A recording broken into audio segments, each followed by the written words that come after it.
Well, first off, real quick, I have to ask a question that I want Sachin and Dom to answer, just yes or no, and then I'm gonna ask Chris that question.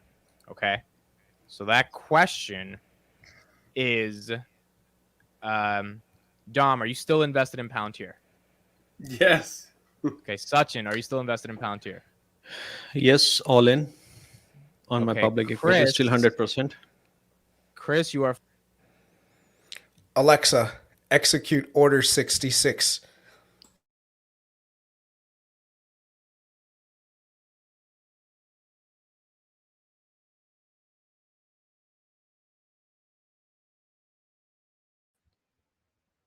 You're muted, bro.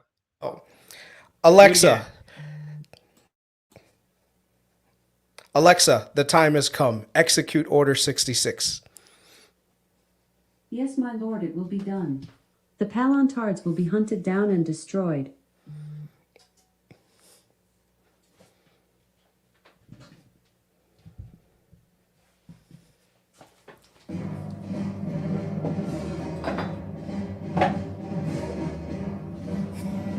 There we go.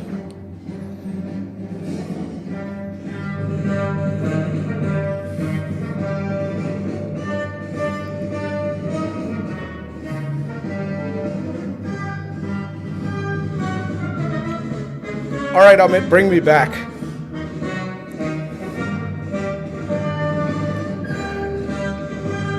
Alexa, stop. So this was planned. I didn't know what Chris was gonna do, but that was planned. Chris, can you explain what you just did? All right, so this week I did it. I sold a ton of covered calls in the money, and I'm out. Completely out of Palantir as of this weekend because I'm going to get assigned. But I made money, so I'm happy, right? I had my doubts with regards to Palantir, of course, because of the whole management thing. So this week when it started to go around $10, I was like, listen, I'm not sure I'll get an opportunity to get better pricing on this, especially considering some of the downtrends that I'm seeing. So I had to make a conscious decision. I sold some covered call. Well, pretty much the entire time. I just sold $9 covered calls. I called my wife. I said, hey, dear, do me a favor. Go to your Robinhood, because she's got a Robinhood. I got her, convinced her to start investing. Told her, sell all of it. She's like, okay. And I said, just buy Snowflake. And I'm DCing into Snowflake. I'm sorry, guys. Palantir doesn't deserve any of my capital until one of two events happens. Number one, they split off the commercial from their government, or Alex Karp is removed from the CEO. I don't think that this guy is the right person to run this company. He may have been a good founder at one point. He convinced a lot of great, smart people to join the company. But in terms of selling the product that he's created, he's not good at it. What's worse is that most CEOs in a position like that, where they were founders and they understand that they're out of their depth, they willingly take a step back and put someone who can run the company in a better way and put them up front. He doesn't seem to be doing that. He's literally just been there for 17 years. How many chances does VC funds have given this guy for the last 17 years? And you expect investors to sit with him and, play this like, oh, I know my vision and that's it. Dude, I get it. Founders have great visions, but at the same time, you also need execution. And I don't think that this guy is built for the sales culture that's required to sell this product. So no matter how good this product is, until they have someone at the helm who's going to be able to take charge on sales, not for me. At the end of the day, when it comes to just to be clear, Chris, did you actually sell, or are you joking? No, 100%. I sold covered calls, so I'm going to get assigned. So basically, this weekend, Fidelity is just gonna take all my Palantir shares out. I mean, I collected my premium. I'm sitting on them, and believe it or not, I made the smartest move possible. I bought a shit ton of TQQQ and rode the market higher.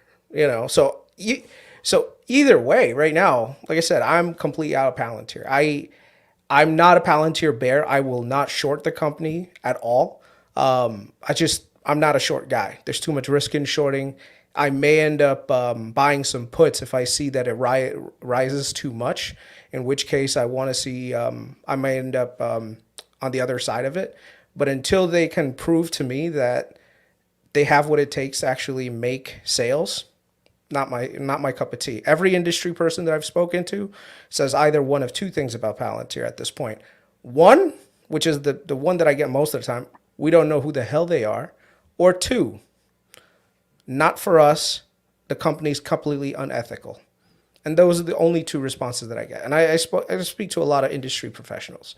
So I don't know what I can add more than that, but I am going to be very critical of Alex Karp. And here's the one last part that I am not a big fan of.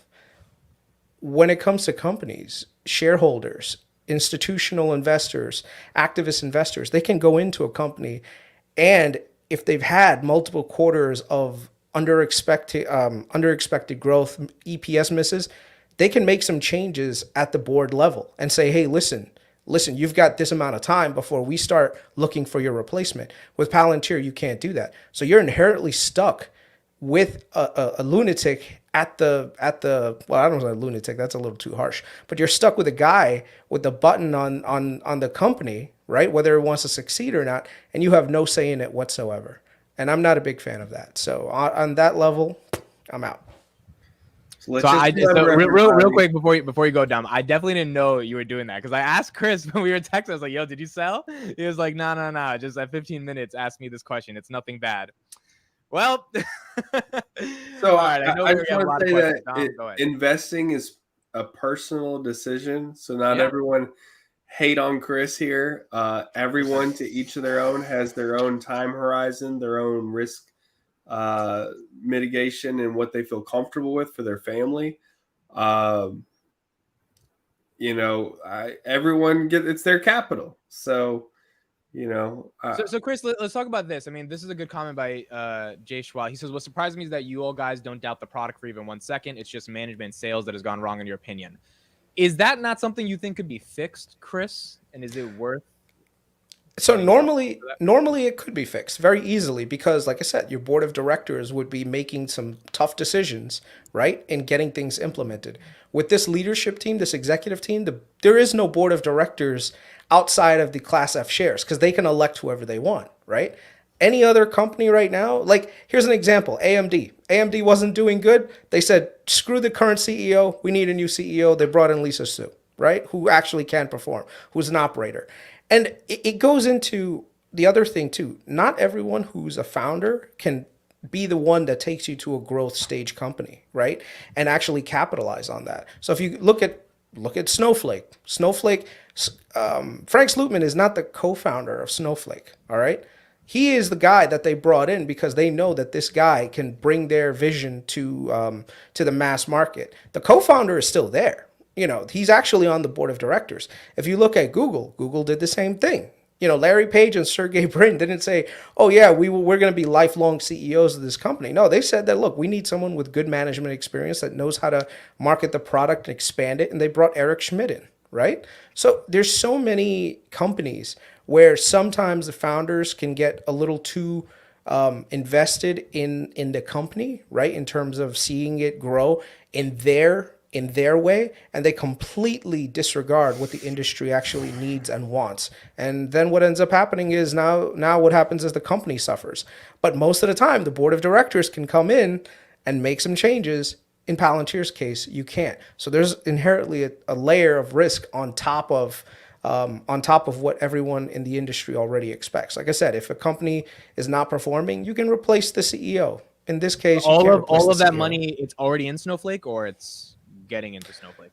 No, it's right now. Most of it's my premiums are in TQQ, but I'm gonna slowly start DCAing into Snowflake and some other investments that I'm looking at. Right, that's the other thing too. By the way, no hate on Palantir. There are just so many good opportunities out there that I feel like I'm missing on, and I don't want to have my money be dead money for a long period of time. And what happens is, look, they can make the changes, but until those changes start happening, it's just literally dead money, in my opinion, just sitting there. Whereas I have performing companies that are undervalued, that are growing sales, that are in a growing industry that I'm missing out on investing in because my money is tied into Palantir. So I'm sorry, Palantir, until you start making some changes, I'm out. So let's not let me say take that Snowflake is not undervalued. Let's be clear on that. Not Snowflake. Yeah, Okay, not be Snowflake. very clear on that. There's a broad range of companies, not just Snowflake. All right, Okay.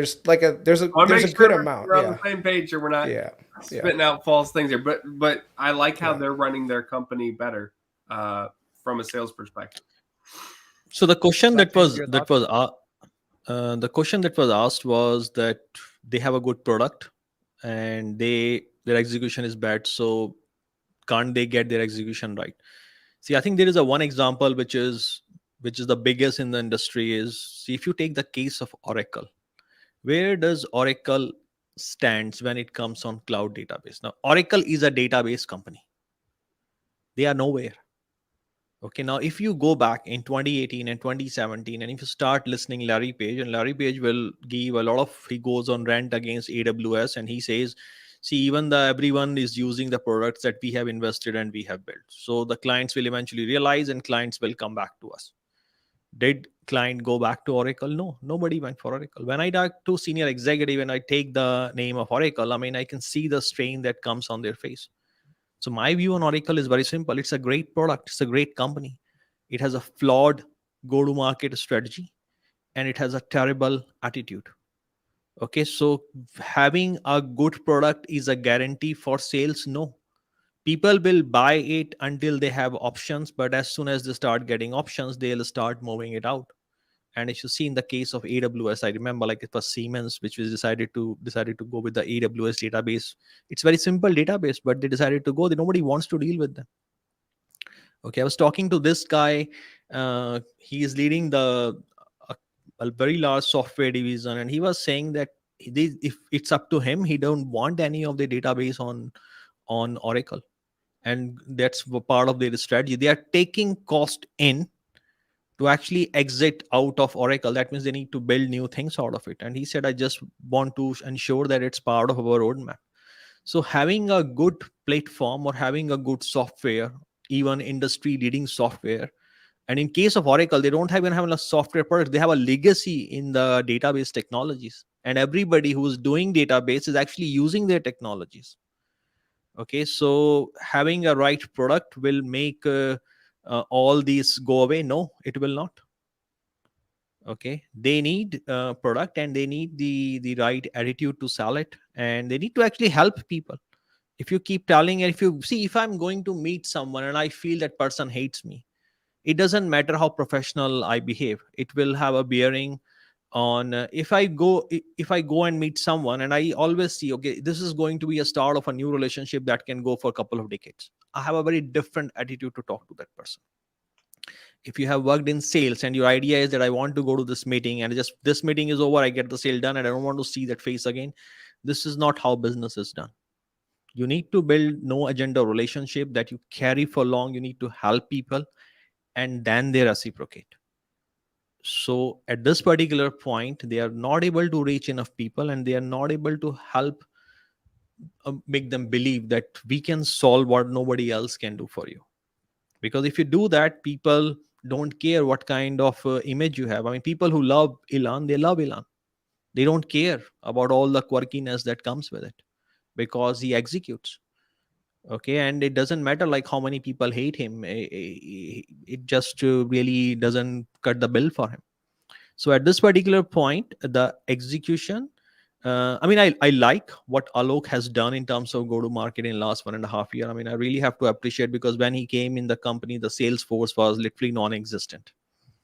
Okay, and it's a very, very, very different culture. Okay, so in general, I mean, I like, okay, but see, at the end of the day, everything is fine, but you need to make the sales, and sales are not coming. I think you might need Kathy Patel to do the sales for Palantir now. Back to you guys.